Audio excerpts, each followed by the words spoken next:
Chapter 17, Crash. As an adult, whenever I was heading home, I would prep myself. I spent so much of my professional life performing that I had come to the realization that I could not also perform in my personal life. I should not have to perform. I did not have to make things okay for Linda and for my dad. Okay, this time you will say something. This time you will stand up for yourself. Please don't say that. Why do you have to talk to me like that? Practicing performing? But, of course, as soon as I got there, I could never give my all. I'd enter the door, hellos projected up and down the stairwell, and before I had finished removing my sneakers, back pain, anxiety, gas in the gut, brick on the chest. The feeling so visceral, the glares of judgment. It hijacks your resolve, pulverizing it like the pecans for her crumble. A doll with its string pulled, auto response on replay, not even real. Looking back, I had been exhausting all efforts to earn her love and to keep my father content. If my dad was not defending me, clearly I must be the problem. And maybe, if at long last I managed to find a solution, well, perhaps then I would feel safe. I started barely going home. Instead, my father came to visit me in Los Angeles. I was 25, living in my own place on Canton Drive, a quiet neighborhood, mostly young families and older folks. I liked it there. The house was a 2-bedroom with a large backyard that had a steep incline. The scent of jasmine filled the garden. I planted along the fence because I knew Ryan cherished it, the way that it suffused the air. I had a medium-sized pool, shaped like a kidney bean, that glistened under the California sun. At night, the yard would light up bright purple. Because a recent ex enjoyed colored light bulbs, I kept forgetting to swap them. They eventually burned out. The house had a decent-sized living room with large windows that looked down to the street. It was sparsely furnished with a couch and 2 mid-century chairs that faced the white painted brick fireplace. There was a small, sleek galley kitchen with a small half bath tucked to the left and 2 cozy bedrooms. Before my father arrived, he told me that there were things he wanted to talk to me about this trip that had to do with my childhood. My first thought was of the animosity I'd experienced growing up from Linda and his seeming inability to step in, or maybe he'd finally realized how his expressions of love shifted when we were alone versus with her. Dennis has a power reminiscent of Linda's, but it manifests differently. He does not need those burning looks. His soft tone takes care of it, manipulating the frequency to get what he wants. Washing over, bathing you in self-doubt. It implies effort. It implies comfort, but it chills the skin. And you don't know why, but you go along with it. I was too stunned on that phone call to ask what he meant. But fear and hope intermingled in my chest as I went to pick him up from the airport. The possibility of getting an apology from him, having a real conversation about it all, it felt like the time had finally come. A day or two into his visit, we sat in the parking lot of a Whole Foods after grabbing groceries. He turned to me, face filled with contemplation. What I wanted to talk to you about, well, I've been thinking a lot about it, he began. I feel I have carried guilt for so long, and I have finally come to a place where I can let go of it. It wasn't exactly what I'd expected, but I still clung to the hope that this was the reckoning that could help us move forward. I've always felt so guilty for leaving your mother when you were little. My brain twisted in confusion. But if all that hadn't happened, I never would have been with Linda. I didn't understand why he was saying this, why he was expressing it to me. I had felt so small and powerless growing up in that house with her, he continued. I never would have had this life with her. I never would have had the love and happiness I have. I love her so much. I never would have had this life with her. I repeated his words to myself. This wonderful life. In that moment, one thing was clear. He didn't see it at all. He didn't see me at all. My lungs stopped working, chest on fire, but still, the car, a trap. The last time I was home, I'd finally been able to share some of my experience, of my pain, and the impact of growing up in that house. Here again, it seemed my feelings were pushed aside, erased, an emotional punch to the gut. I stared ahead, frozen and silent, my brain unable to follow the rest of the conversation. It wasn't that I was not speaking, it was that I couldn't speak, a sensation that has escorted me throughout my life. An imperceptible muzzle, hushing without notice. My level of discomposure has caused issues at work. The mirror, my face, the tight clothes. I did want to die, but I wasn't going to do it, not consciously at least. The convenient and closest alternative was to shut it all down, trigger an outrage. And when these outrages happen, I often lose myself to memory. Stress piling on stress.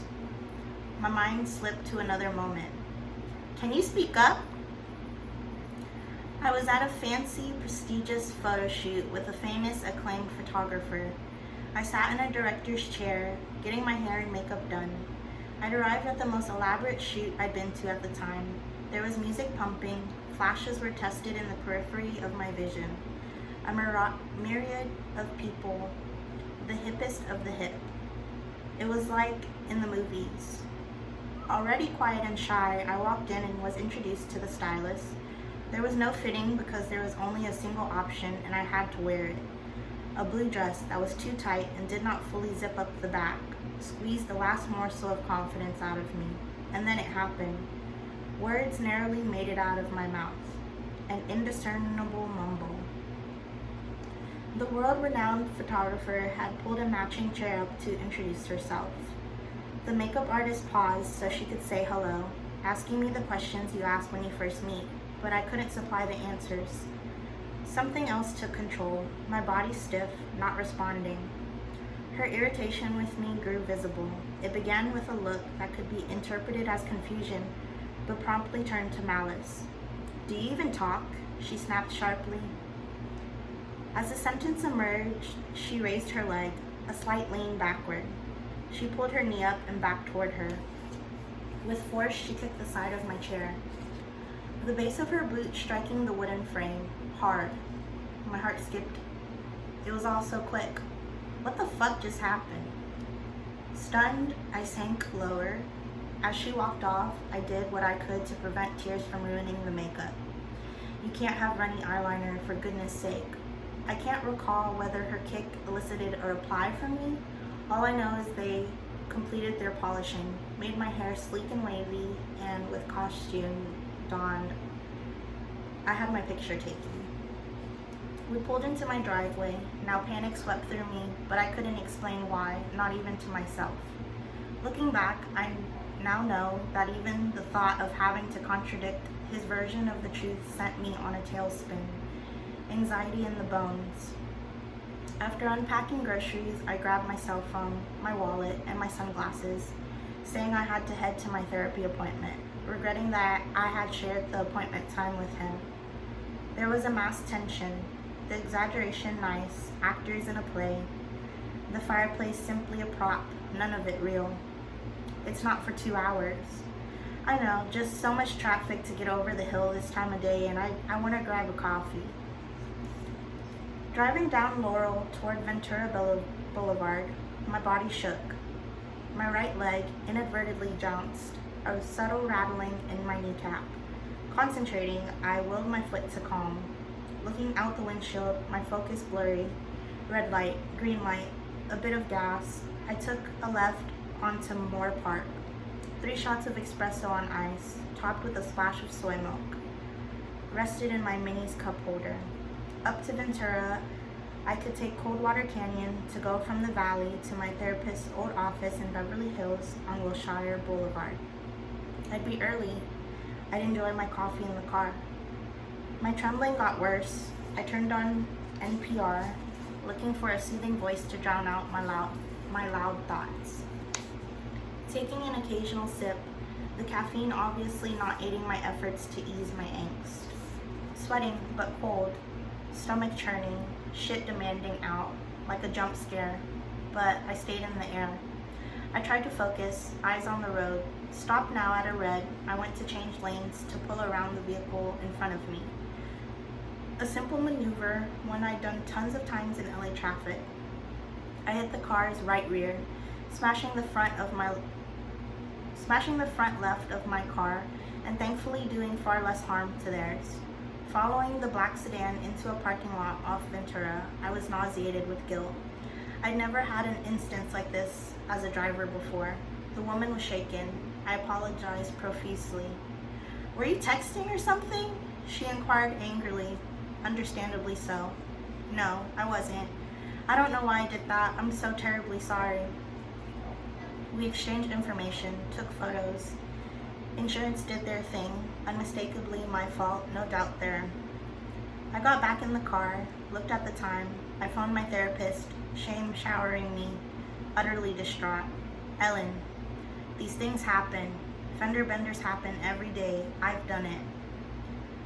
Her words satiated me, helping settle my stomach, stabilizing. I'd still be able to make it for a decent chunk. Sitting on my therapist's couch, I was curled over, head in hands, aching with guilt. She worked to talk me down, but it didn't penetrate. I could not let it in. Somehow, the conversation led to my father. "Do you want to have your father come in with you while he's here?" I barely let her complete the sentence. A quiet snap. "What? No." It came out sharp, but with a soft laugh of disbelief. An unexpected reaction, the kind I store away for my work. She asked why.